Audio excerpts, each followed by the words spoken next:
ತೇಜ್ ಪ್ರಭು ನ್ಯೂಸ್ಗೆ ಸ್ವಾಗತ.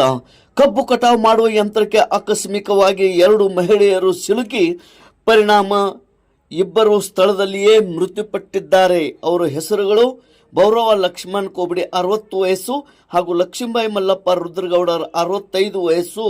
ಇವರು ಇಬ್ಬರು ಮಹಿಳೆಯರು ಸ್ಥಳದಲ್ಲೇ ಮೃತಪಟ್ಟಿದ್ದಾರೆ. ಇಬ್ಬರು ಕಬ್ಬು ಕಟಾವು ಸಂದರ್ಭದಲ್ಲಿ ಈ ಒಂದು ಘಟನೆ ನಡೆದಿದೆ. ಇಬ್ಬರು ಕಬ್ಬು ಕಟಾವು ಸಂದರ್ಭದಲ್ಲಿ ಯಂತ್ರದ ಬಳಿ ಕೆಲಸ ನಿರ್ವಹಿಸುತ್ತಿದ್ದರು ಎನ್ನಲಾಗಿದೆ. ಈ ವೇಳೆ ಯಂತ್ರದೊಳಗೆ ಸಿಲುಕಿ ಗಂಭೀರವಾಗಿ ಗಾಯಗೊಂಡು ಸ್ಥಳದಲ್ಲಿಯೇ ಸಾವನ್ನಪ್ಪಿದ್ದಾರೆ. ಘಟನೆಯ ಮಾಹಿತಿ ತಿಳಿದು ತಕ್ಷಣವೇ ಅಥಣಿ ಪೊಲೀಸ್ ಸ್ಥಳಕ್ಕೆ ಭೇಟಿ ನೀಡಿ ಪರಿಶೀಲನೆ ನಡೆಸಿದ್ದಾರೆ. ಮೃತದೇಹಗಳನ್ನು ಮರಣೋತ್ತರ ಪರೀಕ್ಷೆಗೆ ಸರ್ಕಾರಿ ಆಸ್ಪತ್ರೆಗೆ ರವಾನಿಸಲಾಗಿದ್ದು, ಈ ಕುರಿತು ಪ್ರಕರಣವು ದಾಖಲಾಗಿದೆ.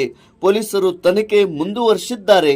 ಇದು ನಡೆದದ್ದು ಬೆಳಗಾವಿ ಜಿಲ್ಲೆಯ ಅಥಣಿ ತಾಲೂಕಿನ ಸತ್ತಿ ಗ್ರಾಮದಲ್ಲಿ ಕಬ್ಬು ಕಟಾವು ಕಾರ್ಯ ನಡೆಯುತ್ತಿದ್ದ ವೇಳೆ ಸಂಭವಿಸಿದ ಭೀಕರ ದುರಂತದಲ್ಲಿ ಇಬ್ಬರು ಮಹಿಳೆಯರು ಸ್ಥಳದಲ್ಲೇ ಸಾವನ್ನಪ್ಪಿರುವ ಘಟನೆ ನಡೆದಿದೆ.